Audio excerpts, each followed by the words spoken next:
नमस्कार दोस्तों, स्वागत है आपका हमारे चैनल पर।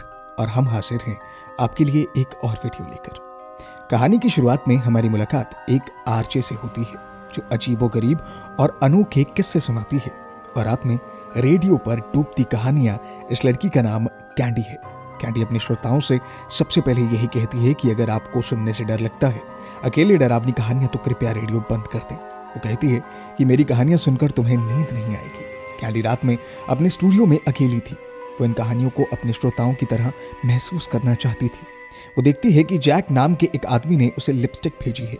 उन्हें भी ये कलर काफी पसंद आया। इसके अलावा वो उनकी आवाज की भी खूब तारीफ कर रहे थे। वे उसे लिपस्टिक को लगाकर अपनी पहली कहानी बताना शुरू करती है। वो एक ऐसी लड़के के बारे में बताती है जो एक समाज में रहने लगी जहां उसके और उसके पति के अलावा कोई नहीं रहता था। वहां सभी घर वैसे ही बने हुए थे, लेकिन सभी खाली थे। पहले वो लड़की फोटोग्राफी का बिजनेस करती थी, लेकिन अब वो कारोबार भी खत्म हो गया है।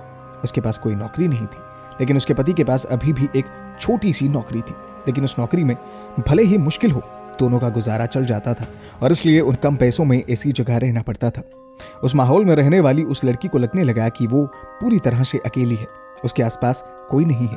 तभी एक दिन जब वो उठती है तो देखती है कि कुछ लोमड़ियां अपने कूड़े कचरे में से भोजन ढूंढ रही हैं। उन्हें देखते हुए वो बाहर आ जाती है तो वो लड़की वहां उन 12 लोमड़ियों की तस्वीर लेने लगती है।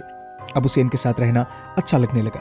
वो सोचती है कि इन लोमड़ियों का जीवन इतना अच्छा है, लेकिन वो ऐसा नहीं सोचती। कोई चिंता है और किसी बात पर विचार नहीं करती।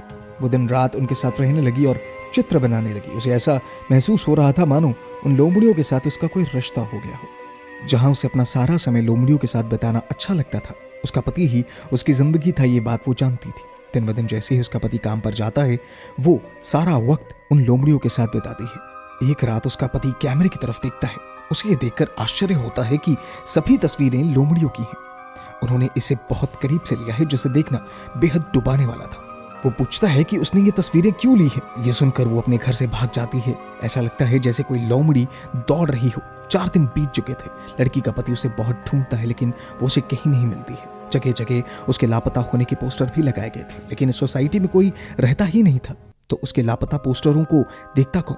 कुछ दिनों के बाद कुछ लोमड़ियां कूड़े में भोजन की तलाश में आती हैं। उन्हें देखकर लड़की का पति बाहर आ जाता है। वो वहां से भाग रहा था, लेकिन लोमड़ी वहां से कहीं नहीं जाती। वो खड़ी थी। जब लड़की के पति की आंखों में चमक आई तो वो देखकर हैरान रह गई कि लोमड़ी की आंखें बिल्कुल उसकी पत्नी की तरह हैं। कहानी सुनाने के बाद कैंडी अपने श्रोताओं से कहती है, आपको क्या लगा? क्या वो लड़की सचमुच लोमड़ी बन गई या ये सिर्फ उसके पति का विचार था? ये कहानी बताने के बाद कैंडी विराम लेती है। ब्रेक के दौरान कैंडी को फोन आया। आदमी कहता है कि मैं तुम्हें देख सकता हूं जब तुमने मेरी भेजी हुई लिपस्टिक लगाई। मेरा नाम जैक है। कैंडी पहले तो डर गई। उसे लगता है कि कोई उसका पीछा कर रहा है, लेकिन बाद में वो सोचने लगती है कि शायद उसका कॉल करने वाला उसका मजाक ले रहा है।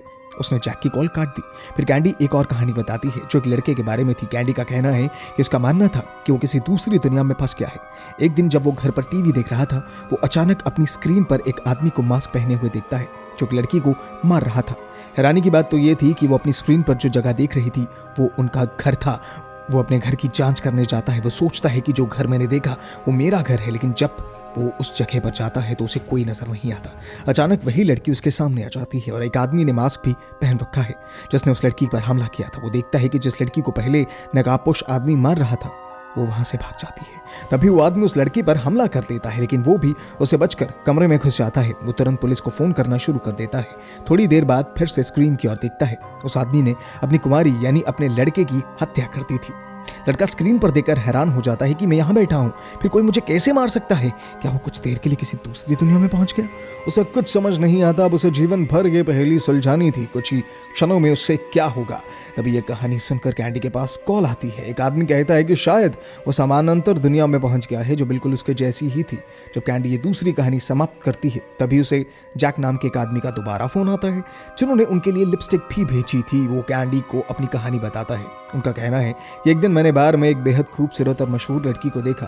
मैं उसे पसंद करता था, लेकिन उसने मेरा फायदा उठाया। उसने मेरे पैसों से उस बार की सबसे महंगी शराब पी थी। इसके बाद वो मेरा मजाक उड़ाकर अपने दोस्तों के साथ भाग गई। उसके लिए एक शराब ही थी, लेकिन मैं इसमें 3 महीने कमाया था। कैंडी उसकी कहानी सुनती और कहती है, ओ ठीक है, उस दिन वो तुम ही थे। इसका मतलब ये है कि जैक जिस लड़की के बारे में बात कर रहा था वो लड़की कैंडी थी। ये सब सुनने के बाद उससे माफ़ी मांगती है। जैक कहता है कि नहीं, मैं तुम्हें इतनी आसानी से माफ़ नहीं कर सकता, अब आपको इसकी कीमत चुकानी पड़ेगी। तभी जैक की कॉल बंद हो जाती है, जिसके बाद एक नया कॉलर अपनी कहानी बताता है। वो एक अस्पताल की कहानी बता रहे थे जहां रात में लोगों को विश्वास हो गया कि वो एक महिला को देखते हैं। अब इसके बारे में जानने के लिए एक फिल्म निर्माता अपनी कर्मचारी लड़की के साथ अस्पताल देखने आया। वो उस जगह पर एक डरावनी टूटती हुई फिल्म बनाना चाहते थे। कर्मचारी लड़की निर्माता को बताती है कि 100 साल पहले यहाँ एक नर्स काम करती थी। इसके बाद उसे कमरे में बंद कर दिया गया जहां वो एक ही बात कहती रहती कि मुझे मेरा बच्चा चाहिए। वहीं प्रोड्यूसर सारी बातें अपनी मोबाइल में रिकॉर्ड कर रहे थे, जिसके बाद नर्स ने खिड़की का शीशा तोड़ दिया और जान दे दी। ये दोनों बातें करते करते आगे बढ़ रहे थे। वो दोनों इसे नोटिस करते हैं कि मानो कोई उनका पीछा कर रहा हो। बावजूद इसके वो इस पर इतना ध्यान नहीं देते। कर्मचारी लड़की निर्माता को डिलीवरी रूम में ले जाती है, जहां वो उसे ये बताती है कि कहा जाता है कि नर्स के बच्चे को पैदा होते ही मार दिया जाता था, क्योंकि डॉक्टरों का कहना था कि बच्चा शरारती है। तभी कर्मचारी को फर्श पर लेटे हुए डॉक्टर की तस्वीर मिलती है, जिसे देखकर वो कहती है कि इस तस्वीर में जो डॉक्टर हैं वो मेरे दादाजी हैं। वो निर्माता से कहती है कि कहानी सच हो सकती है, क्योंकि मेरे दादाजी ने कभी ऐसा गलत काम नहीं किया है। शायद वो सचमुच सोचते होंगे कि वो एक शरारती बच्चा था। कर्मचारी लड़की ये सारी कहानी प्रोड्यूसर को बता रही थी कि उसे उसी वक्त उसे एक बच्चे के रोने की आवाज सुनाई देती है। कोई बच्चा बंद कमरे में कैसे रो सकता है? दोनों दौड़कर देखने गए तो सभी दरवाजे बंद थे। तभी एक महिला ने प्रोड्यूसर पर हमला कर दिया। ये सब देखकर कर्मचारी लड़की डर गई। आखिर यहाँ कौन होगा जो ऐसा कर रहा है? वो डर के मारे चिल्ला उठती है कि प्लीज हमें घर जाने दो, आप कौन हैं? आंखों से ओझल हो जाओ। तभी उसके सामने गुड़िया आती है। पीछे से वो भी सुन रही थी कि मुझे मेरा बच्चा चाहिए। कर्मचारी लड़की समझ गई कि ये उसी नर्स की आत्मा है जो आज भी इस अस्पताल में भटक रही है। और जो लोग कहते हैं वो बिल्कुल सच है, एकदम सच है। रास्ते में वो देखती है कि नर्स की आत्मा है प्रोड्यूसर को फाड़कर मार डाला था। ये देखकर कर्मचारी लड़की और भी डर गई। अब वो दौड़कर उसी जगह चली जाती है जहां नर्स को रखा गया था। नर्स की आत्मा भी उसका पीछा कर रही थी। इस बार वो बस यही कहती है कि मुझे मेरा बच्चा वापस दे दो। जिस कमरे में कर्मचारी लड़की थी ये अचानक बंद हो जाता है। कैंडी ये कहानी खत्म होने के बाद कहती है कि आप लोग क्या सोचते हैं नर्स की आत्मा ने उस लड़की के साथ क्या किया? तभी जैक का फोन दोबारा कैंडी के पास आता है। वो कहता है कि अब आपका समय समाप्त हो गया है, सजा के लिए तैयार हो जाओ। ये सुनकर कैंडी बहुत डर गई। वो तुरंत पुलिस को बताती है, लेकिन जैक अब अपने स्टूडियो के अंदर आ गया था। एक हाथ में शराब की बोतल थी और दूसरे हाथ में कुल्हाड़ी थी। कैंडी डर जाती है और बाथरूम में चली जाती है, खुद को बंद कर लेती है। जैक भी इसके पीछे था। वो कहता है कैंडी तुम मुझसे बच नहीं सकती, आज बदले की रात है। वह बाथरूम के बाहर खड़ा होकर कहता है कि आप हर किसी को कहानियां सुनाती हैं ना, चलो आज मैं तुम्हें एक कहानी सुनाता हूँ। जैक कैंडी को दो बहनों की कहानी बताता है।